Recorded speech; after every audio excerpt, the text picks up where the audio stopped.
అన్నని కానీ, ఫ్రెండ్‌ని కానీ పెళ్లి చూపులకి అస్సలు తీసుకుపోకూడదు. మన పెళ్లి చూపులకు కూడా వాడి పెళ్లి చూపులన్నట్లు గంటలు, గంటలు రెడీ అవుతాడు. సరే అని తీసుకుపోయామా, వాడి నోటి దూల వల్ల ఏదేదో చేస్తాడు. సరదాగా ఒక్క పలుకులు నమిలామనుకోండి, వాళ్ళడుగుతారు. అబ్బాయి ఒక్క పలుకులు నములుతున్నాడు. ఒక్క పలుకులంటే అంతిష్టమా అని. అప్పుడు స్టార్ట్ చేస్తాడు. అబ్బే! ఒక్క పలుకులు ఎక్కువ నమలడండి.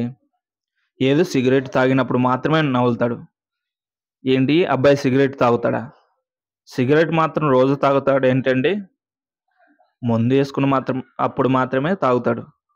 ఏంటి అబ్బాయి మందేసుకుంటాడా? మందు మాత్రం రోజు యేసుకుంటాడండి? ఎవరి దగ్గరకన్నా పొయ్యొచ్చినప్పుడు మాత్రమే యేసుకుంటాడు.